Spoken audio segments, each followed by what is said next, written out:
Welcome to Speak the Truth on Zoom. My name is Jerri Johnson. I'm your facilitator for the day. I'm also the founder and publisher of BlackMenInAmerica.com. I'm going to hand it over to our host, the 2020 Pioneer NABJ, National Association of Black Journalists 2020 Pioneer Award winner, the walking legend in sports talk radio 24/7, 365, Mr. Harold Bell. Thank you, Gary. Thank you, and welcome everybody to, of course, Speak the Truth. And it's Sunday, it's Speak the Truth. We got a very two special guests here on the show today. And really the topic is justice and just us. Gary, will you introduce our first guest, because my computer went down, so I want you to introduce our first guest. Certainly. FBI Special Agent retired Ms. Jerri Williams is our special guest, and she has always been a storyteller.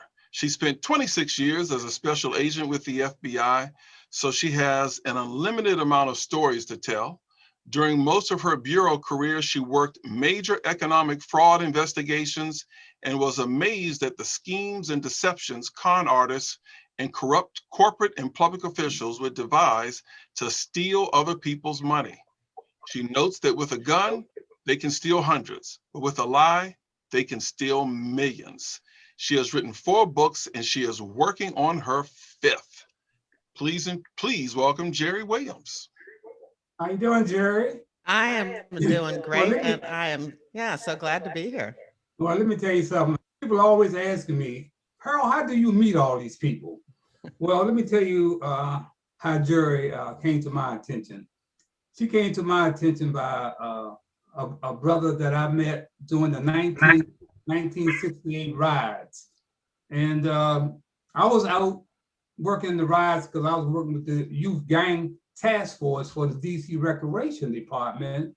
And the highest ranking Black official in the DC Police Department was a guy by the name of Tillman O'Brien. So when the riots kicked off, suddenly I'm called down, I think Andrew can tell me, I think it's the 4th district where at 16th and B Street, I went down. So I went down there. I said, well, I wonder what's on Tillman's mind. So when I got down there, the sergeant said, Mr. Bell, they're waiting for you downstairs. So when I went downstairs, I see all these cops in riot gear. Man, they got rifles. He's calling row. calling them all out. So he said, Harold, come up here with me. So I go up there with Tillman, and he starts to swear me in and give me a police badge. I said, Tillman, what is this? He said, Harold, you're gonna need this working out in the streets. This will get you through the military barricades and the police barricades. I said, okay, but where's the gun? He said, I can't give you a gun. he said, you're gonna be all right. You're gonna be all right. I said, look, Tillman, I am not worried about the thugs out there. I'm scared of one of these cops shooting me thinking I'm a thug. He said, oh no, you'll be all right. So anyway, he gave me this badge. So 3 nights and 3 days, I'm working out there in the ride. So on the second night, I'm going through a military barricade and I had to show my police badge. And there was this big, tall brother standing there, So he was just standing there looking. So as I got through the barricade, he walked up and introduced himself to me. He said, hey man, I'm Dwayne. He said, I'm Wayne Davis. I'm with the FBI. I said, what? He said, yeah, I'm working undercover. So anyway, we talked it up. So I didn't see him again for a couple of days. And just as I was, going out on the 3rd day, he gave me his card and everything. And Dwayne and I became great friends. He was you talking about a great brother, a guy who really cared about his people. I was doing a story. I had Dwayne on my show for Black History Month a couple of times after he retired. And also I had gone to Detroit, and Tommy Hearns was fighting for his first championship against Potato Cuevas. And Dwayne was the special agent in charge of Detroit. I had to get to that first. And I said, Dwayne, come on and let's go out and see Tommy Hearns fight for the championship. So Dwayne first He said, okay, Harold, he said, I'm so busy, but I'm gonna find time for that. So that picture right there is when I went to get Dwayne. He took me around a tour of FBI headquarters, where he was special agent in charge. And so we went to the fight. And of course, Tommy won his first welterweight championship, man. And Dwayne and I stayed in touch with each other. Like I said, he had come on my show, Inside Sports, a couple of times, and we stayed in touch. So I was writing a blog for Black Men in America last month, and I was doing a thing on officer friendly because there, I said there's no more officer friendlies out here today, except for my man Andrew when he was out there. So I said, you know what, I gotta put Dwayne Davis in this column. So I went to Google him to get some more background on. I knew he was from Newark, but I wanted to get some more background before I put him in the column. And that's when I really lost my breath. I saw that Dwayne had died last year in July. Man, it blew me away. And Dwayne had given me Jerri's number after one of my Black History shows. Said, Harold, you need to connect with Jerri. Jerri's out there. So he gave me Jerri's number, but I misplaced Jerri's number. And I thought, well, I can always get it from Dwayne when I want to contact her. But as I say, I've discovered that Dwayne had passed last year. And in the meantime, I tried to call Jerri because I had that old number for Dwayne, but I didn't want to call his wife, Lois, at the time because I was just finding out. So I called Jerri and we talked, and she told me that Dwayne was her mentor. Dwayne was her mentor. So we talked and I invited her on the show. So I'm going to kick it off before I introduce Andrew. I want to know, Jerri, how did a nice Black girl like you get connected with the FBI? Tell us where you're from and how you hooked up with the FBI. Well, I'm really an Air Force brat. So my father was in the Air Force for 21 years and we traveled everywhere. But he did settle and retired in Hampton, Virginia, because he's from Newport News. So his last assignment was Langley Air Force Base. So I went to high school there for a couple of years, but I call Hampton my home, but I never lived there more than, for a couple of years. But I went to college. I went to Morgan State. Wow. And I pledged Delta. I'm a Delta. Okay. And after graduating for a degree in psychology, I went back home to Hampton and I got a job as a probation officer, as a juvenile probation officer in Newport News, Virginia. And I love that job, but I'm telling you, if you work with juveniles, delinquent juveniles, if you've ever worked with them, it is an emotionally draining job because they're kids. They're just kids, but I mean, they get in trouble like they were adults. And I was kind of young myself, so I'll make the story a little bit faster, but I was young myself and I could see after 3 years, I was burning out. I was burning out quick because I was giving just too much to the job. So I started looking around and just by chance, I saw this advertisement that the FBI was looking for women and minorities. And of course I look at myself and I say, check, check. Never had thought about the FBI before that. Now, my roommate from college was a police officer, had become a police officer in Baltimore by that time. She later joined the FBI too after I did. But so it wasn't foreign, but that's when I first seriously thought about joining the FBI. Jerri, run that video celebrating 100 years of the FBI. We got a video we're going to run. Gary, can you run that video? Yes, sir. Let's see here.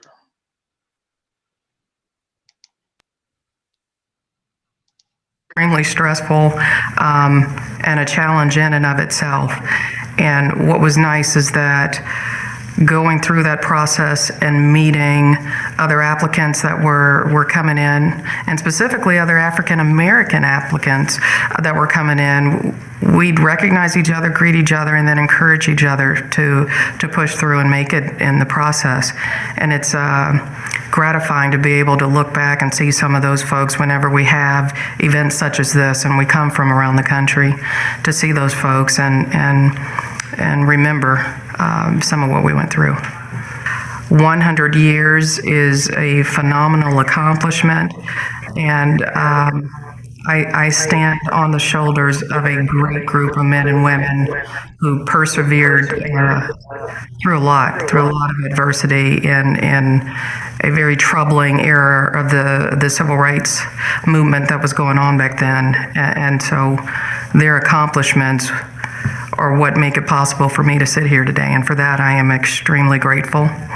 And I hope that we will be able to bring others in to really show and have the diversity that I know the FBI is capable of. Okay, I want She to said say, a lot of I want things to there, bring in, yeah. yeah, that's great. I want to introduce my partner, Andrew Johnson. Andrew is in law enforcement background. We went to high school together at Spangdahl. We played sports, basketball, football together. He was a DC cop. We walked the streets together up in the U Street corridor. When he was a cop, he went on to become a homicide detective, and he retired as a DEA supervisor. So he has had, a lot of contact with the FBI, especially during, all of us know about the Rayford Edmonds case, that the FBI joined DEA on that case. So I would like also to introduce my dear friend, Andrew Johnson. How you doing, Andy? Fine. How are you, Harold? And to all the panel, hello. Thank you for taking time out to be here with us. I want to ask a question to Jerri, then everybody else can join in. Jerri, you guys are celebrating 100 years, and we are looking at, and I think about 100 years, and I think about the FBI, the role that they have been played in the criminal justice system, and I think about the workload that you guys have had when it comes to investigating civil rights issues. A lot of these police departments have been under the FBI watch for many years, but I understand that there are only 4% minority in the FBI. How do you spread that out, the minority out around, to make sure that there's a checks and balance system? You guys got 57 field offices. That's a heavy load, Jerri. What's happening? Bring us up to date on that.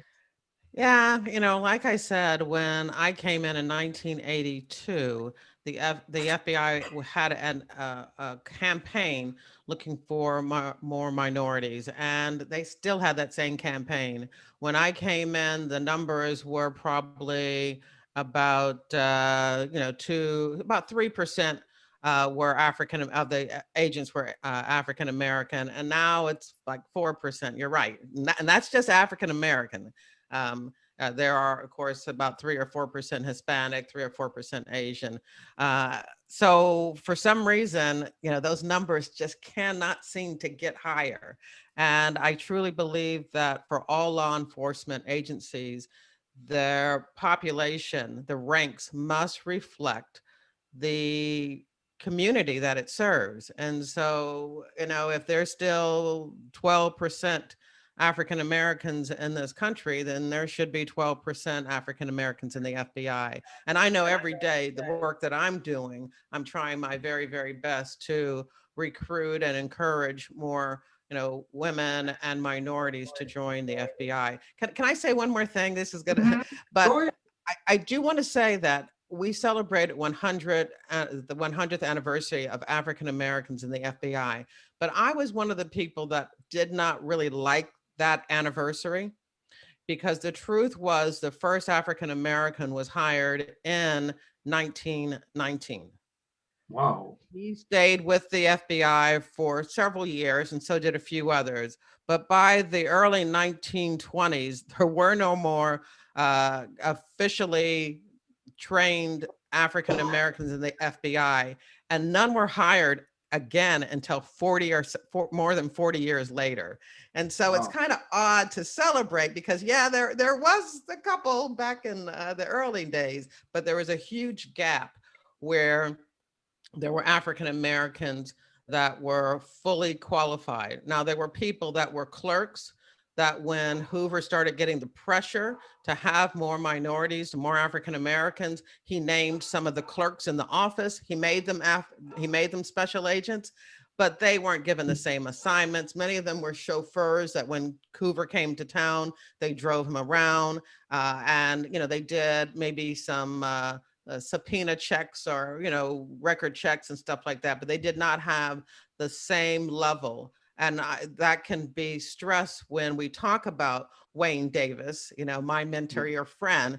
And when he became one of the first 4 agents to be fully qualified, meaning they went through the FBI Academy, they had the college degree, they had all the requirements. When there were assignments, they didn't ask those African Americans that had been in name only special agents to do assignments. They brought him in from all around the country to do it. And so you can see right there that, it was kind of a game in name only. But, I could go on and talk about the history of the FBI for a long time, because I made sure that I am well versed in that. But I did want to stress that 100th anniversary is one that I really think the anniversary should be, starting in 1962, when the first special agent was hired who went to the FBI Academy, who had the qualified requirements of a college degree, et cetera.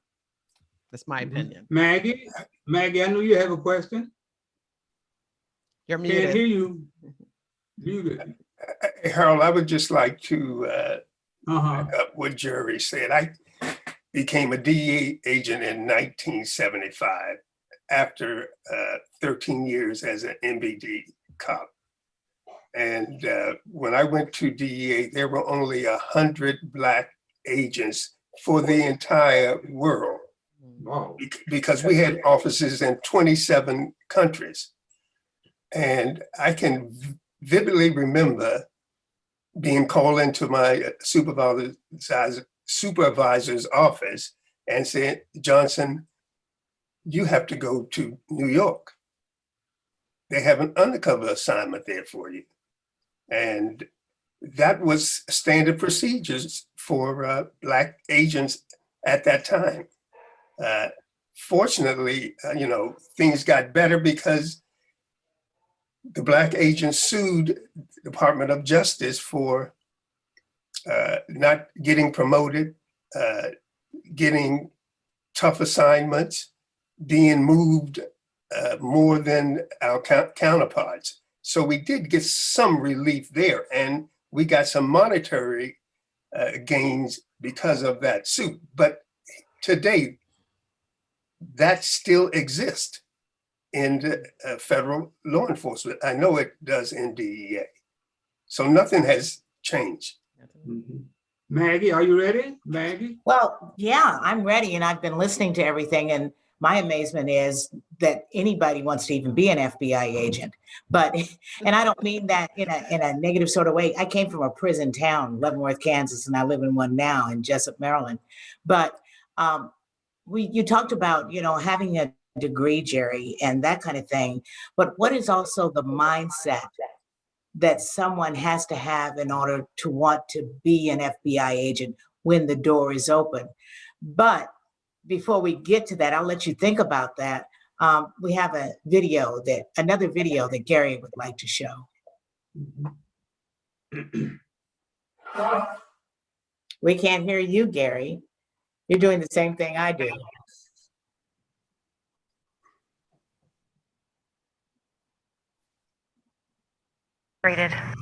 Insulted, angry, offended. like this day and age that's going on. Speaking exclusively to NBC News, these 10 former FBI trainees described what they call a good old boy network at the training academy in Quantico, Virginia, fostering, among other things, harassment, discrimination, and retaliation against women. 5 of the women asked that we not use their full names on camera. Late Wednesday, they filed a class action complaint with the Department of Justice. How many of you believe there is a systemic problem of discrimination at the FBI and specifically the Academy? Everybody.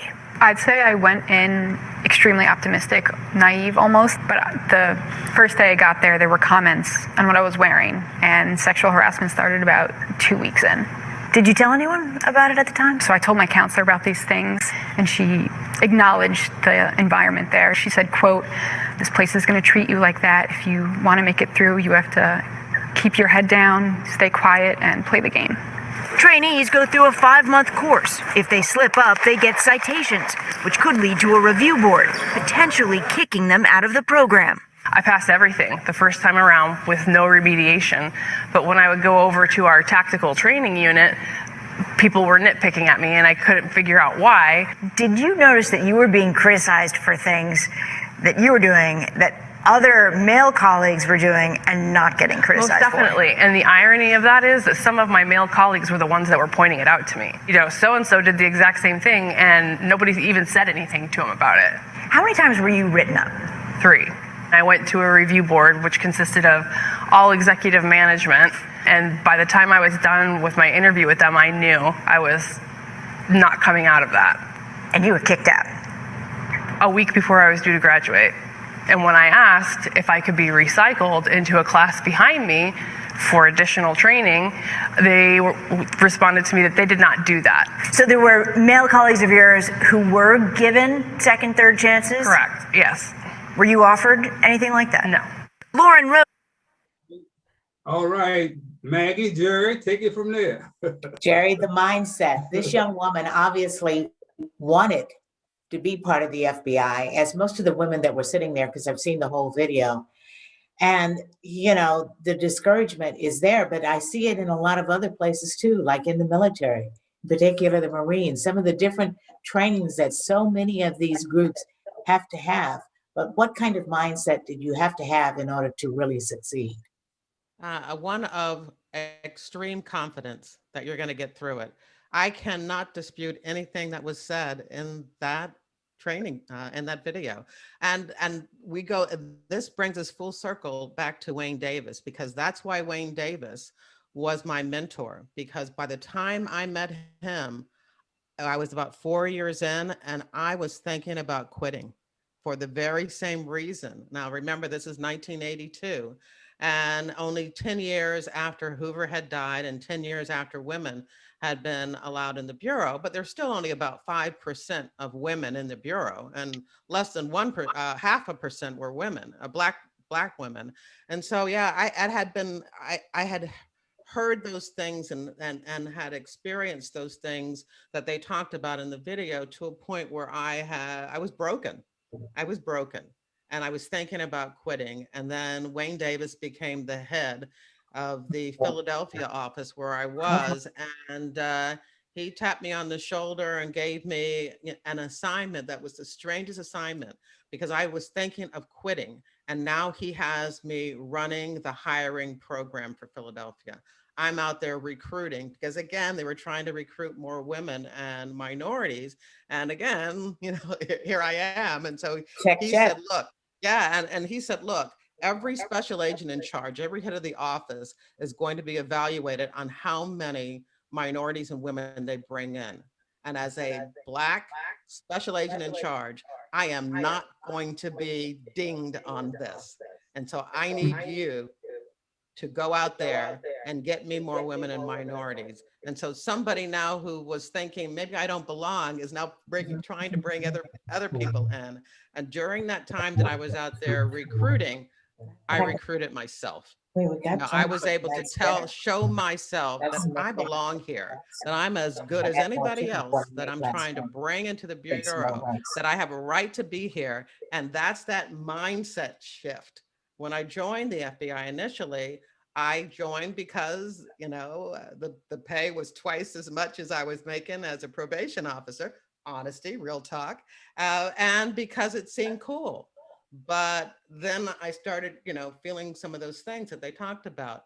But Wayne's gave me the opportunity to look at the history of the FBI, the service, the integrity, all the great things about the FBI, and realize that that's all within me and that I could do the job. And so by the time I finished working as they called it an applicant coordinator, but I managed the hiring program, when I finished that and I went back to investigations, it all changed. Not necessarily the comments that I got, but my reaction to them. You know, my ability to stand up and say, oh no, you're not going to talk to me that way, or oh no, I'm not doing that. And that all changed. And from there, my career took off, and it's why I still love and do what I can. You can see behind me my wall of fame. You know, I'm still very much involved with the FBI, and you know, every day I'm trying to recruit more women and minorities in. What do you think about that, Andrew? I think you probably had the same feeling. Yes, well, I was supervisor in training at Quantico. We had moved up from Glencoe, Georgia, and shared space with the FBI. And of course, during that time, this is 1989, women were very prominent in DEA. They were being hired. And as a supervisor, I would have to counsel the agents that were working for me that we are here to train, not to exclude. And some of the agents that were on my staff had that impression that they were to bounce people out. That was their sole purpose. And I stood up and said, no, that's not what we're about. We are about training folks to go on the street to do this job. And that was my, how I felt about that. And to be honest with you, we got a lot of folks through that difficult training, and it is difficult. There's no question about the DEA training, FBI, they all pattern after each other. And it's a difficult 5 months. So that would be my take on that. All right, Michael Jackson from Selma. Michael, introduce yourself to Jerri and to Andrew. Michael is a district attorney down in Selma. Introduce yourself, Michael. I'm the district attorney down in Selma, Alabama. I have 5 counties, the largest circuit in the state. But this is a very interesting program. I did want to say, I don't know if Ms. Williams knew Deborah Mack.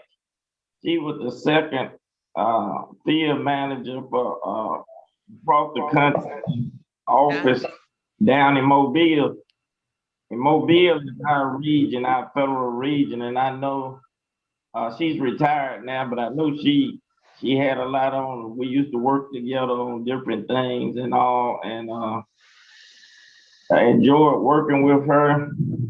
Again, like I said, she's retired, but I can imagine what she had to go through being the second one across the whole country and being in Mobile, Alabama, which we're really good friends. I just sent off a sympathy card for her because her sister just passed away last week. So I know Debbie Mack. She was in Philly working for a while, so I know her very well.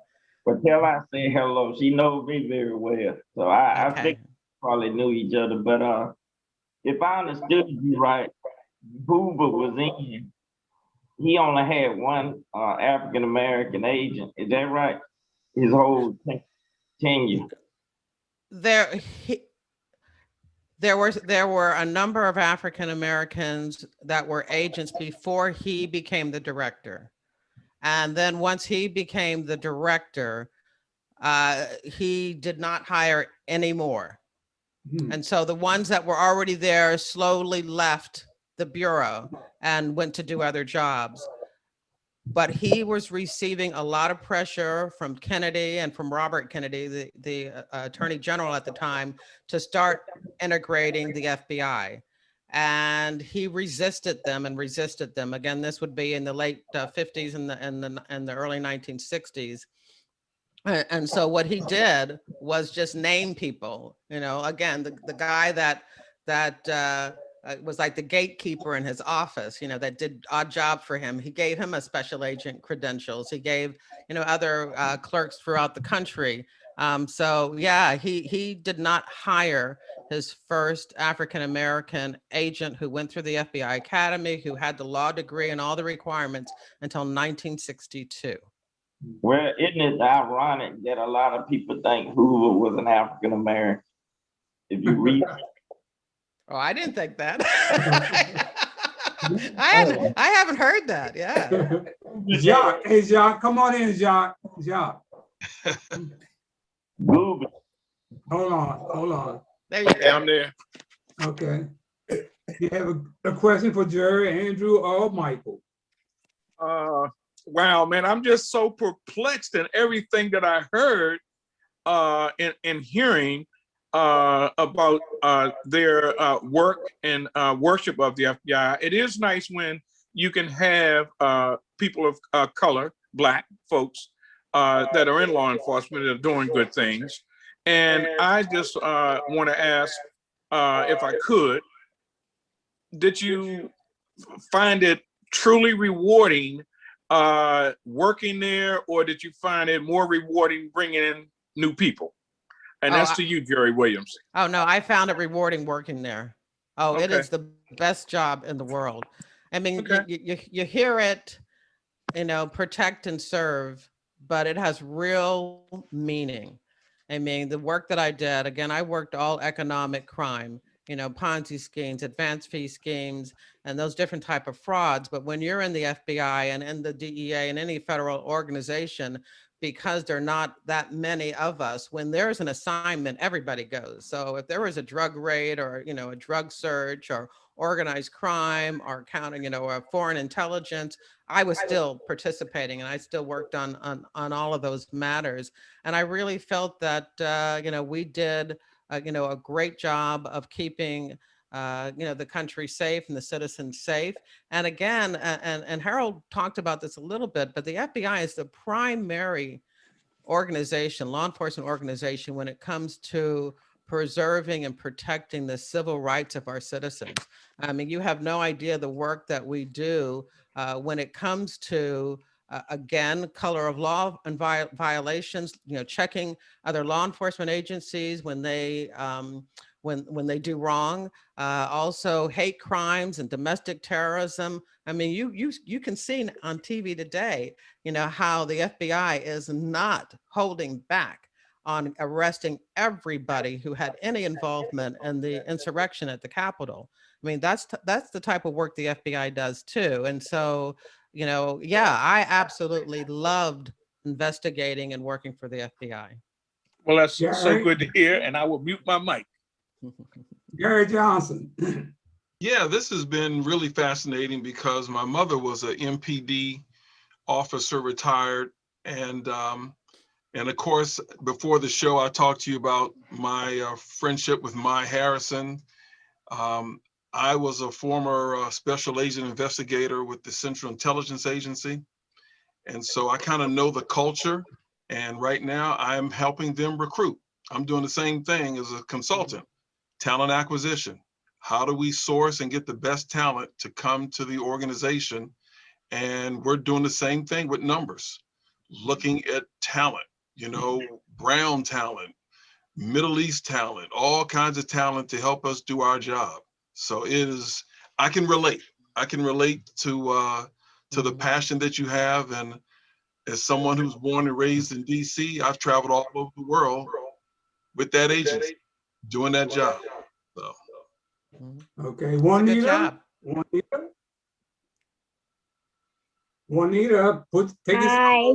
Okay. I'm just amazed. I have no knowledge about what goes into being a law enforcement agent, or this is educational for me. But I'm always a cheerleader for Black women who work in their areas and are successful and reaching back, doing stuff to expose other Black young women and others to the opportunities that they can be afforded if they prepare themselves. So kudos to you, Andrew.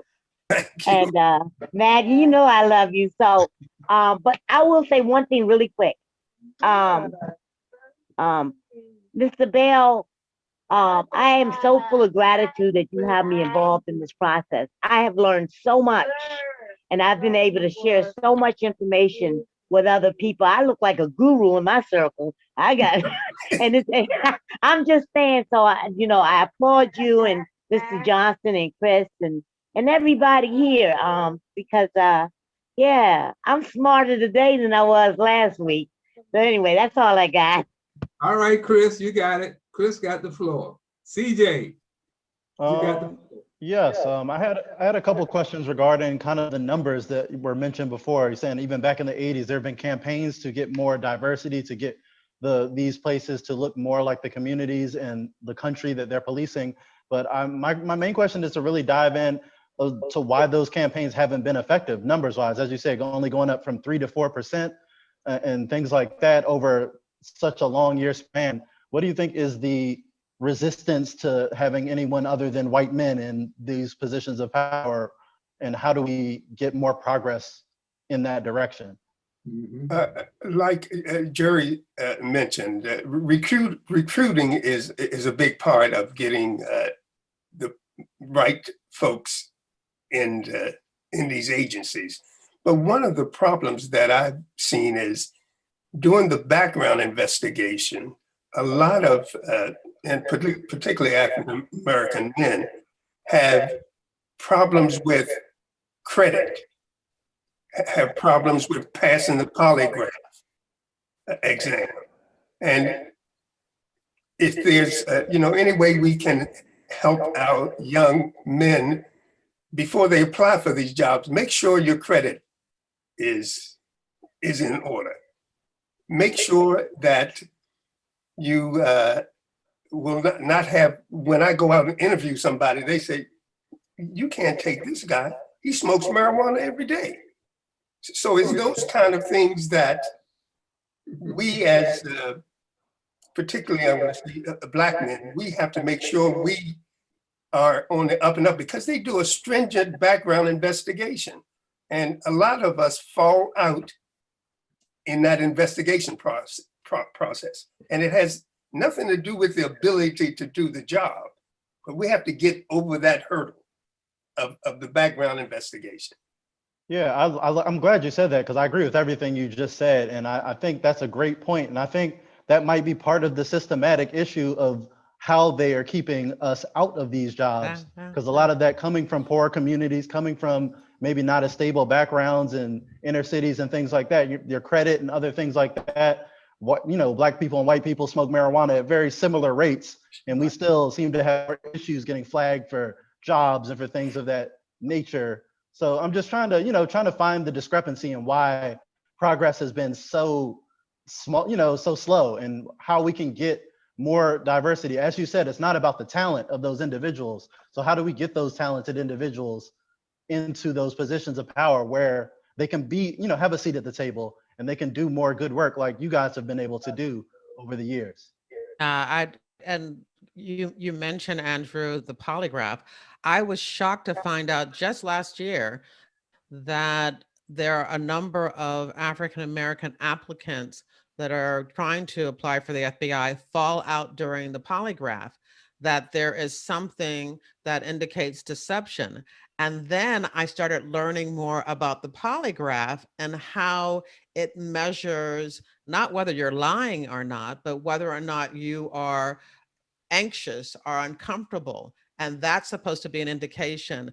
And, I was telling a friend of mine who was white that once I heard that, then I got it, because, and I don't know, I think this is going to be similar to you, but, we have been trained. So like, if you go into a store, you make sure you don't fiddle around with your pockets a lot, or you don't make sure you don't go into your purse a lot, because someone's looking at you. And even though you have no intention of shoplifting or stealing, you carry yourself in a way because you're thinking somebody may think so. Am I right that other people, not just me, feel that way?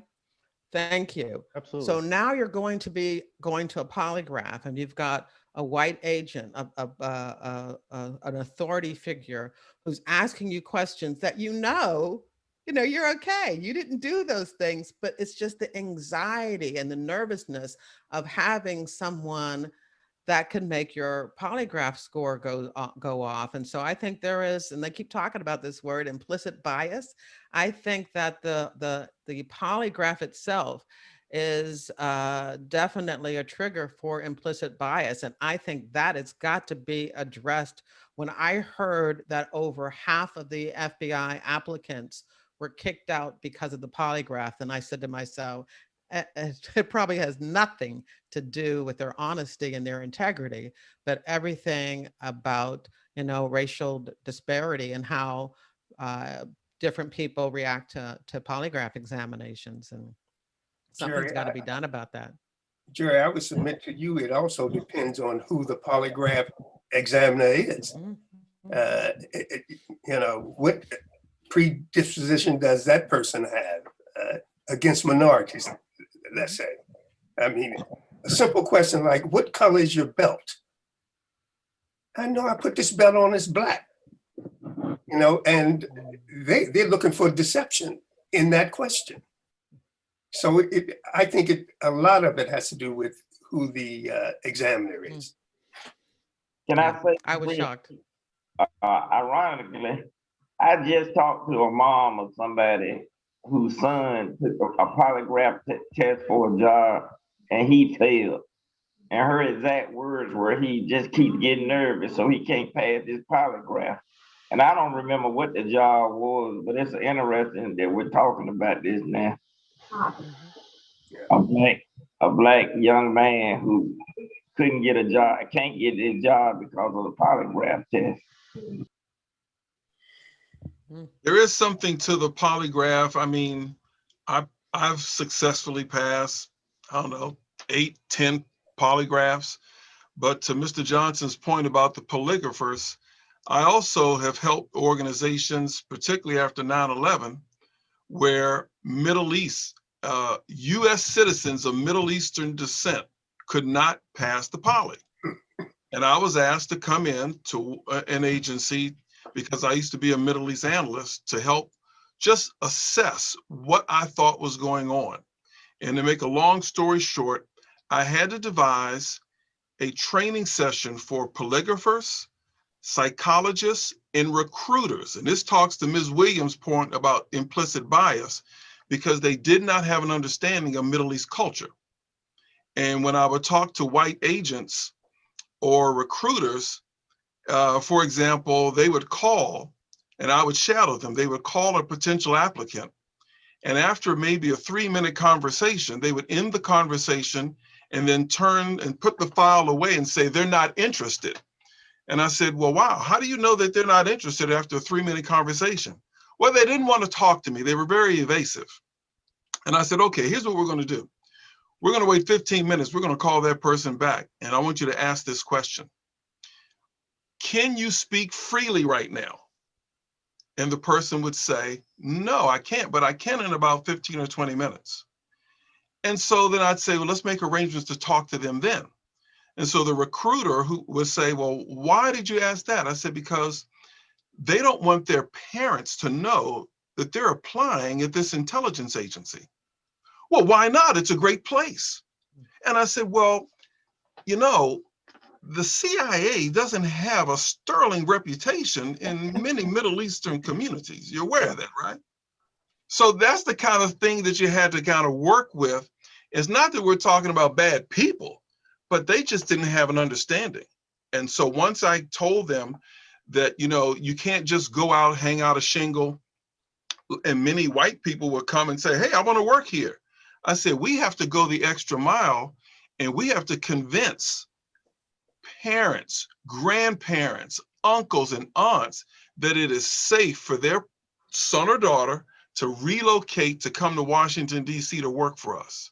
And so it was really a mindset, largely what Mr. Johnson and Ms. Williams were talking about, educating the people behind the machine. I will say this, that when I saw that notice, you know, back in 1982 about, you know, the FBI wanting women and minorities, I called the Norfolk, Virginia office, and the agent who answered the phone, Randy Waldrop, I remember him to this day, talked to me for at least 45 minutes. I still have the notes from our conversation, and he recruited me. He heard my background. He wanted me to join. He wanted me to apply. And when I hung up, he sent me all the material, and then he called me back again. And I guess for a number of other recruiters, they would say, hey, there are little boys and girls who are dreaming about becoming an agent one day. So I shouldn't have to do that. You know, when they call, I should be able to say, okay, here, I'll mail you out the stuff and expect them to turn it back in. And that is not the case with minorities. Most of us have never even thought about joining the DEA or the FBI or the CIA or the, you know, Metropolitan Police Department. Haven't thought about it. So we need to be recruited. And I think that is the bottom line right there is everybody on the same page? Yes. You know, if the FBI wants to get more women and minorities in the FBI, well, if the whole agency, if every single agent isn't on the same page, then that's not going to happen, because the way that you recruit potential applicants is when you're out on the street like you were, Andrew, and somebody says, hey, have you ever thought about joining this organization? And then they become your mentor and make sure that all your questions and your concerns are answered, and that you get that application in, and then you know everything that the Good Old Boy network is doing to bring their people in. And the Good Old Boy system is alive and kicking, you know, it really is. Jerry, does the FBI attend any kind of college fairs or anything along those lines? And they go to all the Greek organizations. They are doing, I cannot complain about the initial outreach that they do. But what I'm saying is the follow-up. It's like, hey, we're the FBI, we're here and we want you. And then they go back into their office expecting people to start lining up outside the door. And it may be, hey, we're the FBI and we want you. Can I take you to coffee? Can I call you? You have any questions? Here's some more material. It may be a little bit more work than your regular recruiting. But if you really want it to happen, then that's what it takes. I was just wondering about also really focusing on people who may be going for a criminal justice degree or juvenile justice degree, things along those lines. No, they do. That kind of cuts it. And you have people who are at least interested in the initial contact ways. Yeah, they're out there, and they're attending all of those programs, and they're doing that work. And I'm not sure if I knew for sure what it was, that keeps the numbers down. I would sell it to the FBI and make a lot of money. But I can tell you that that they are bringing in lots of applicants. I mean, the number of African Americans applying for the FBI is definitely up, but those people are getting stuck in that funnel and they're not coming out at the other end. And the polygraph, drug usage, because there's if you have smoked marijuana, you cannot apply until you have had a 3-year hiatus from marijuana. And when it comes to any other harder drugs such as LSD or heroin, it's got to be 10 years later. And by that time, if we say, no, we don't want you, come back in 10 years, then it's over. Yeah. So. Wow, crazy. Mr. Bell, you're on mute. I see your lips moving. Hey, Jerry, I want to thank you and Andrew and Michael Jackson and everybody who participated. We want to take a break because we want to pay tribute to one of our NBA greats that came out of Washington, D.C., and we're talking about Elgin Baylor. So we will use the last few minutes. Gary, will you run that video on Elgin Baylor? So Jerry probably already know who he is, but we want to take time out to pay tribute to Elgin Baylor. Okay, now I'm going to be real upfront. I wasn't prepared for that. Keep talking, I'll get it. Okay. Well, anyway, I just want to say, Andrew, that deal with Rayford Edmonds, we heard about it all around the country. And I know you were right in the middle of it because you were keeping me abreast of what was going on, because Coach John Thompson was supposed to be meeting with him, and he was supposed to be staring Rayford Edmonds down. Tell us, give us a little background of what really happened with that Rayford Edmonds case, because he's doing life right now, and all those around him are doing life. Well, what happened there, Andrew? Well, I don't know if you heard recently, the judge commuted his sentence, and Wow. yes, reduced his sentence, I should say. And I think he should be coming out soon, or whatever. Coming out for what? Where is he going, Drew? Well, I don't think he has a place to hide, but hey, that's another story, Harold. Mm-hmm. But that particular case, we DEA worked with the FBI very successfully in bringing that to a successful conclusion with convictions, and a lot of assets were gleaned from that investigation.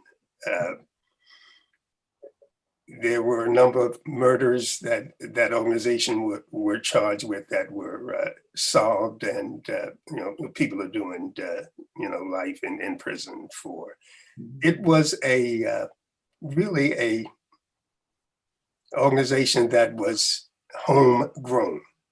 They were all DC folks that he controlled, but he was getting his drugs. Like, DC is not a source city. We in the DC area, we go out, and he was going to California to obtain his the product and bring it back to DC. But they were using the method of killing folks to control it. And as I said earlier, we were able to successfully shut that down. I want to ask Jerri a question since we got some more time. Jerri, what about the child murders in Atlanta? I understand we had a black special agent who took charge there, and suddenly it looked like they captured one guy, and it looked like they pinned all the murders on him. What happened there, Jerri? Well, I think that's the way that the media has portrayed it, but the FBI did not indicate in any way that Wayne, what was his name? Wayne Williams. Well, I should remember that. that Wayne Williams did all of those murders. Absolutely not. I think that, and if you listen to my interview of John Glover, who was the special agent in charge in Atlanta, and I think Michael probably knows him or knows of him.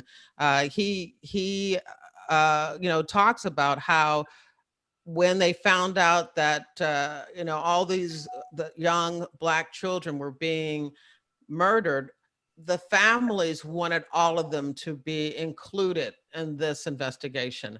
What about my daughter? What about my son?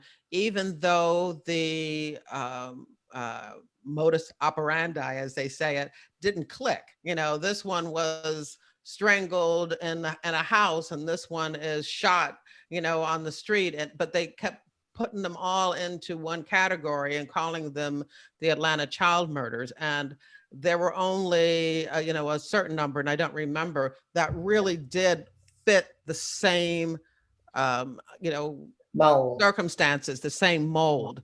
And those are the ones that Wayne Williams was looked at, and they were only able to prove a couple, and they just happened to be adults or young adults in those cases. So it wasn't the FBI who's saying that Wayne Williams was responsible for all of those murders. And I don't think there were a lot of people in law enforcement that were saying that all of those murders were done by the same person. But it, certainly has been portrayed that way. Mm-hmm. Andrew, do you agree with that? Yes, I do. Go ahead, Harold. Gary, how you making out? I'm ready. Okay, let's go with it. All right. Elgin Baylor.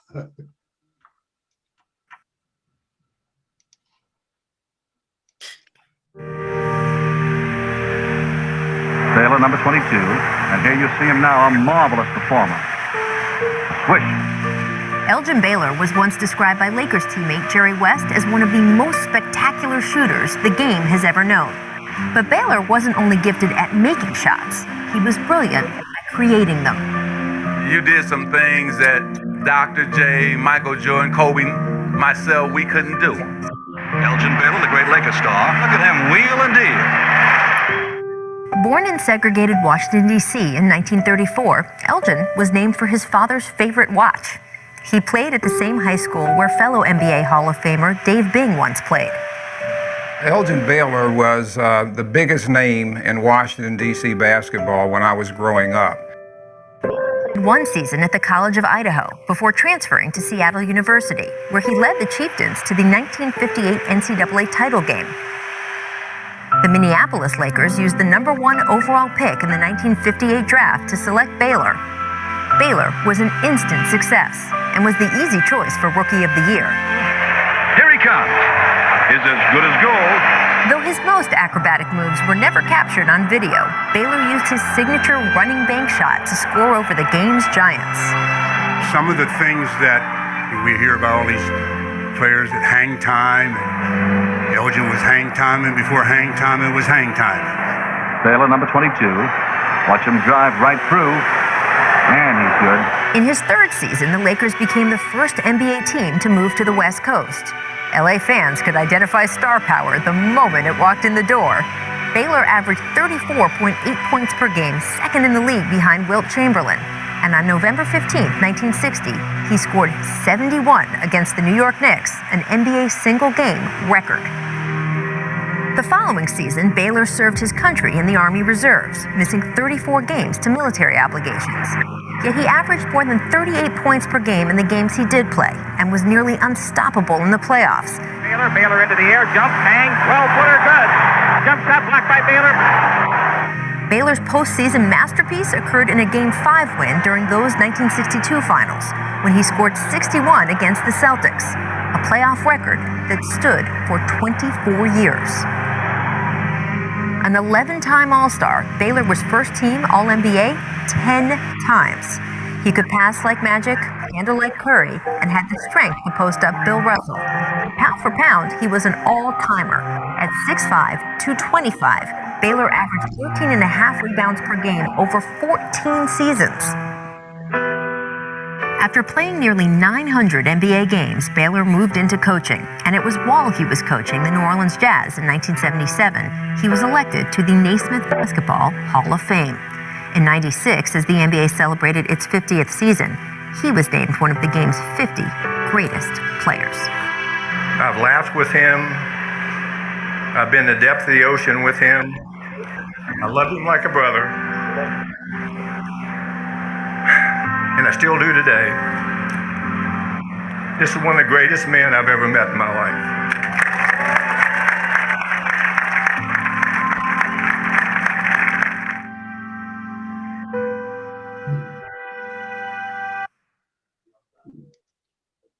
Thank you, Gary. Yeah, you heard Jerry West said one of the greatest men that he ever met in his life, man. That's saying a whole lot. Andrew, tell me about your experiences. We both went to Spingarn, and we know about the legend of Elgin Baylor. Well, Elgin was, in my opinion, the best basketball player at his position, bar none. I saw him score 63 in a high school game. I was that was in 1953, and I was like in the 7th grade. But somehow I was able to get in. Very lucky to see that game, and I was amazed at a guy scoring 63, and there was no 3-point line back then. Now going back a little further, but during his college days, he would come back to DC and play on the playground. And he was, to me, the epitome of somebody who cared about his community. And he would, talk to you, help you with your game. I also would like to say that in 1954, I went to Spingarn High School and played on the same court as Baylor. And to this day, I'm just amazed that I was able to participate at that school. And I just owe all of who I am to the coaches, to the teachers and the administrators at Spingarn for where I am today. I'm retired 25, 26 years. I am fortunate, believe me, to have gone through this law enforcement career, to get out, have some sense of sanity, and still get that check every month. Believe me, I am fortunate. And Elgin Baylor was the greatest. That's all I can say. And I believe he is really underrated as a professional basketball player. I think we have somehow forgotten how great this guy was. No, we haven't forgotten, Andrew. I'm not going to tell my story. You can read my story in blackmeninamerica.com, my relationship with Elgin Baylor. I'm gonna let some other folks come in, and like Jacques, you still there? And just take a few seconds to talk about Elgin and how you saw him. Well, you know, I would be honest, I'm not a sports guy. I was the guy who dated the sports guys' women while they were playing ball. I'm just gonna be honest, man. They did try to make up a position for me one time at Fairmont Heights playing GT. Guard the end of the bench and tackle any you-know-what who messed with the water. So that's all I got. That's all I can say. Maggie. Well, I've been blessed in the fact that I got to meet Elgin's daughter, who used to actually live across the street from me. And her name is Allison. And she lives here in Maryland. And, you know, the way she talked about her dad, and she said, we had known each other for a couple of years. And she said, well, you know who my dad is, don't you? And I go, no, because I knew her by her married name. And she said, my dad is Elgin Baylor. I said, oh my God.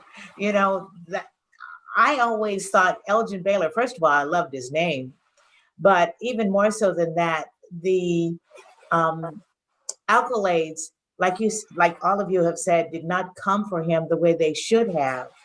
But at the same time, he remained humble and seemed to really always wanted to have connections with DC. And that's what I think is also extremely important. And, you know, he remained in California, very active within the community out there. But yeah, people miss the boat on just how great he was. And it's nice to see him getting him now, though it's, you know, as he was instead of as he is. Michael? Yeah, I have to agree with everybody. I think he was underrated. I remember, I think he was one of the first African-American general managers in basketball, pro basketball. I remember that. Of course, he was before my time, but I did read about him and Wilt Chamberlain when I was growing up as a kid, reading the books about them. But I do think he's underrated. Although I've always been a Dr. J. Julius Erving person. All right, they followed him. Yeah. One thing you want to pass on this? Can we go on by you? Okay, Gary. And then I got a minute. Yeah. I can just say I certainly agree with him being underrated and deserving, because when I started looking at that footage, and I was looking at a lot of footage, video footage, I mean, he had all the moves before they became famous, you know, with media now. But he had, I mean, I looked at his moves and I'm like, that's where Magic got that from. You know, that's where Kareem got that from. That's where Kobe got that from. So yeah, I mean, it was great to see that footage, but clearly deserving a more wider recognition, even among being the greatest 50. I mean, we could rank him way down there. I'll put him in top 10. Well, I want to say, since I got a couple of minutes, even though my story is on blackmeninamerica.com, I met Elgin in 1958, even though I was up at Spingarn High School, but I could never get in the gym to see him because we had this bad cop by name Officer Ray Dixon. And he knew everybody on that hill. Yeah, he had Spingarn, Charles Young, Phelps, and Brown Middle School where I went. He knew everybody. So he would see me and give me the evil eye, knowing you don't belong here. So I didn't get to really meet Elgin face to face until 1958 after he got married to Ruby, and Wilt Chamberlain was in the wedding. So he and Ruby moved out to a development called Mayfair Mansions, which was directly across the street from my housing project. So Elgin had taken a job with Banneker Recreation Center during the off season. So he would leave his house and I'd be waiting on the corner to go back up to Spingarn to play basketball in the evening, and I'd get a ride with him. And that went on for the entire summer. We shared a ride and I got to know him. In fact, I introduced him to Brown Playground basketball because he would drop me off at Benning Road and I would walk up to the playground. So one day he drove me up to the playground. I think he just wanted to see who was playing up there. And we got up there was nobody on the court. So he got out of the car, took a basketball out of the trunk, and we went down there and we started shooting, right? So about 20 minutes later, the guys started coming to the court. Elgin left the basketball with me, got in his car, and went to work. And you know, we became friends after that, and it was strange. Elgin was strange fruit because he was kind of introverted. You know, he wasn't all out rah, I'm bad, all that. He was a very introverted individual. And I never forget my first NBA All-Star game. No, down Winston-Salem, 1960, when the Lakers were about to move to LA, he came to Winston-Salem to do an exhibition basketball game, and he was playing in Greensboro. So me and my roommate, Duck Wills, who knew Elgin like I did, I tried to get him to go to Greensboro so we can beg Elgin for some money. So come to find out, Duck had a date, so I had to go by myself. So I had to get Dr. Arnold McKnight's car, and I drove 30 miles to Greensboro. I'm gonna find Elgin, right? So when I turned in to Greensboro, there was this cop. I said, you know where the Lakers are staying? He said, yeah, they stay in that motel. Go about 2 miles down, take a left, you see the motel. So I got down there and I went to the front desk and I asked the lady, where's Elgin's room? She gave me the room number. So I walk around the motel, I knock on the door, I held my breath. I knocked on the door and he opened the door. He said, Harold Bell, what the hell are you doing down here? So he invited me in, got room service, we ate, and until it was time for him to head to the arena. He gave me $20, 4 tickets, and a Laker jacket that was too big for me. And we became great friends. And hey, I tell you, he was a hell of a guy. You know, he was really a great human being. And when I got back to Winston-Salem, Doug said, Harold, you getting any money? I said, no, I ain't getting no money. But that's my story, man. And I'm telling you, he was one of the greatest to ever do it. And one thing you did not read in any stories, you didn't read about the man who was his savior, Coach Dave Brown, who saved my life. Our high school coach saved Elgin's life because Elgin dropped out, had a baby. They thought that he would never come back to high school. Coach Brown brought him back for the 1954 season, and he became the first group in that graduating class for Spingarn High School. Dave Brown, and also you didn't read, his teammate was a guy by the name of Maxwell Banks, who went on to become Max Julian, and Max Julian was in the MAC in Hollywood, went on to become a great Hollywood star. So those are the little things Inside Sports brings you. And once again, Jerry, thanks, Jerry, for being here. We hope you'll come back. Michael, of course, you become a regular. And Jock, Gary, Juanita, Andrew, everybody, man, thank you for taking time out to be here on Speak the Truth. And we heard the truth today. And remember, please, you cannot soar with eagles if you hang out with chickens. I'm gone. All right.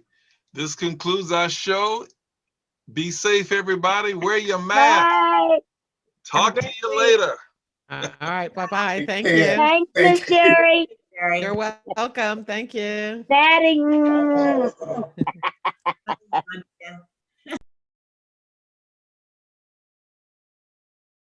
Hi, I'm Harold Bell.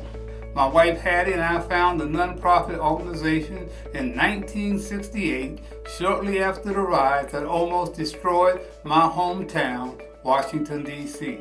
The program caters to the needs of at-risk children as it relates to social services such as education, law enforcement, drug abuse, gang-related violence, and other antisocial behaviors.